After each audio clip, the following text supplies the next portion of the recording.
शिशुपाल वध के द्वितीय सर्ग के 10 श्लोक हम पढ़ चुके हैं और उनमें श्री कृष्ण की दुविधा के बारे में हमने पढ़ा था कि वो कौन सा कार्य पहले करें और कौन सा बाद में करें, इस दुविधा में हैं और इसके लिए वो मंत्रणा करना चाहते हैं अपने बड़े भाई बलराम और उद्धव से, और उनके साथ में वो मंत्रणा गृह में उपस्थित हुए हैं। तो यही हम पढ़ रहे हैं। उसी क्रम में आज हम 11वां श्लोक पढ़ेंगे। श्लोक है, न दूये सात्वती सूनुः यन्मह्यम् अपराध्यति यत्तु दंडयते लोकम अदो दुखा करोति माम। यहाँ श्री कृष्ण शिशुपाल द्वारा जो पीड़ा उत्पन्न की जा रही है उसके विषय में अपना दुख या क्षोभ व्यक्त कर रहे हैं और इसका अन्वय है, सात्वती सूनुः यत् मह्यम् अपराध्यति ततः न दूये तु यत् लोकम दंडयते अदः माम दुखा करोति। सात्वती सूनुः, सात्वती का पुत्र अर्थात शिशुपाल, यत् मह्यम अपराध्यति, जो मुझे, मह्यम मेरे लिए या मेरे प्रति, अपराध्यति अपराध करता है। तो कृष्ण की बुआ सात्वती का पुत्र है शिशुपाल, उसके विषय में श्री कृष्ण कह रहे हैं कि जो शिशुपाल मेरे प्रति अपराध करता है, ततः न दूये, वह न दूये मुझे पीड़ित नहीं करता है या उससे मैं व्यथित नहीं होता हूँ। यत् लोकम दंडयते, लेकिन वो जब लोक में या संसार में या समस्त प्राणियों को दंडयते, बार बार पीड़ित करता है या बार बार उन्हें दुखी करता है, अदः माम दुखा करोति, अदः उसका यह कार्य जो है, माम मुझे, दुखा करोति दुखी बना देता है।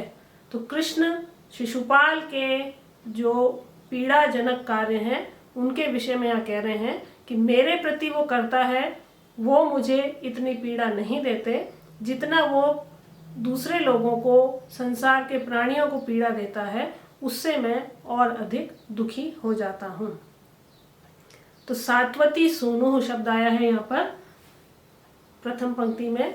तो सात्वती का पुत्र है शिशुपाल और सात्वती श्री कृष्ण की बुआ है। तो सात्वत यादव वंश का राजा था।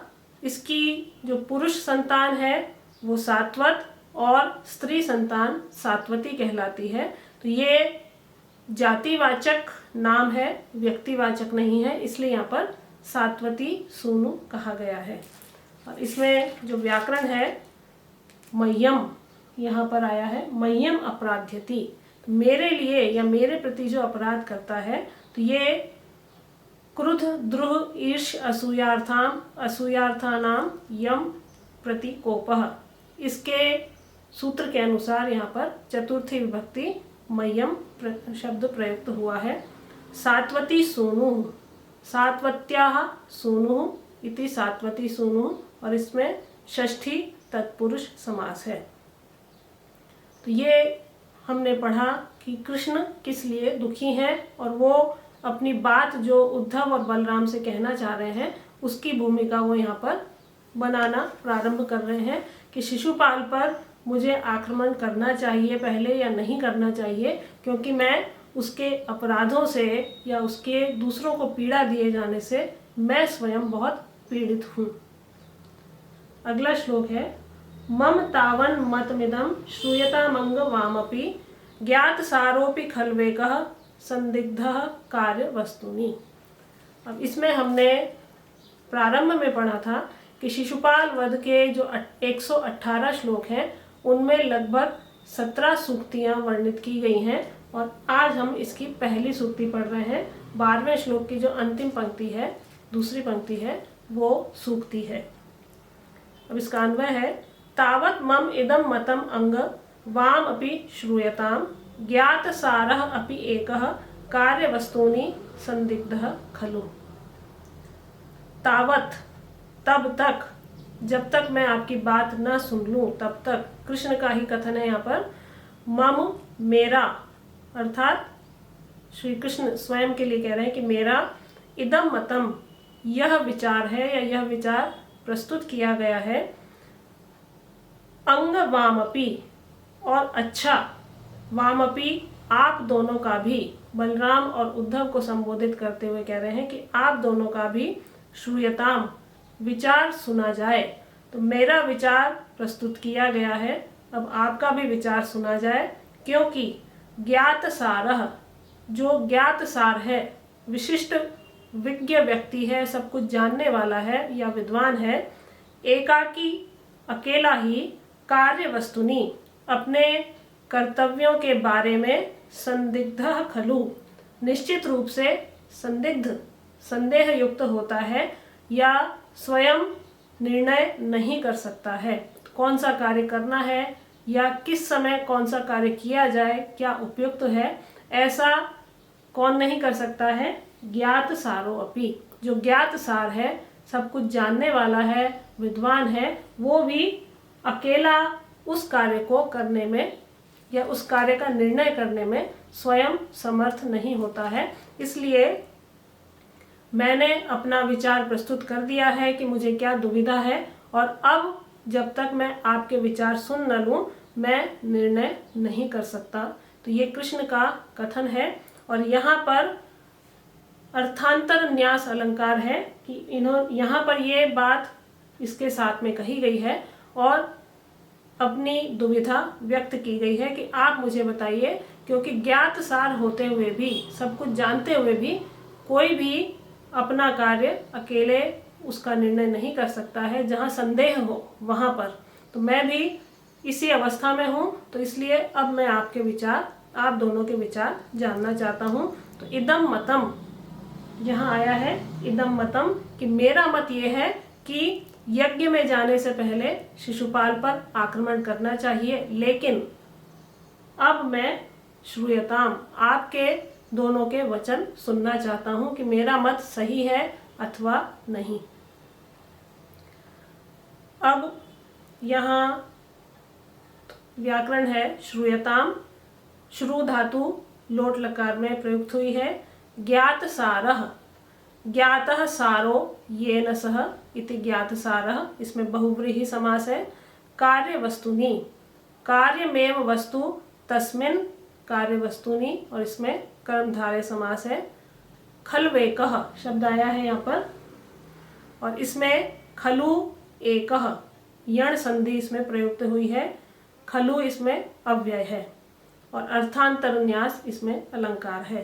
तो कहने का तात्पर्य ये है कि शिशुपाल पर चढ़ाई की जानी चाहिए या नहीं की जानी चाहिए, क्योंकि इससे पहले वाले श्लोक में ये कहा गया था कि उसके पीड़ा देने से मैं बहुत दुखी हूँ। तो युधिष्ठिर को तो फिर भी हम अनुनय विनय करके शांत कर सकते हैं, लेकिन शिशुपाल पर आक्रमण करना मुझे पहले अच्छा प्रतीत होता है। इसलिए अब आप अपने, मेरा मत ये है, लेकिन अब आप दोनों के मैं विचार जानना चाहता हूँ, क्योंकि मैं अकेला इस बारे में कुछ भी निश्चय करने में या निर्णय लेने में समर्थ नहीं हो रहा हूँ।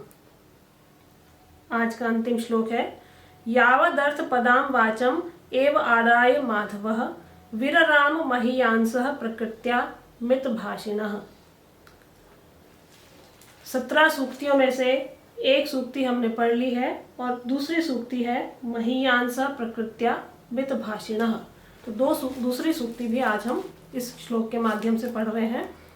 और श्री कृष्ण के चुप हो जाने और उनकी जो मित भाषिता है या कम बोलने का जो स्वभाव है, उस गुण की महत्ता इस श्लोक में प्रतिपादित की गई है, और इसका अन्वय मैं पढ़ रही हूँ।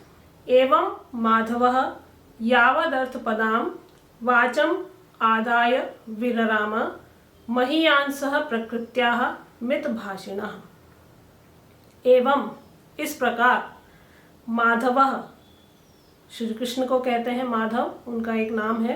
तो इस प्रकार माधव या कृष्ण यावत अर्थ पदाम, सार्थक पदों से युक्त, वाचम आदाय, अपनी वाणी को कहकर, वीर राम चुप हो गए।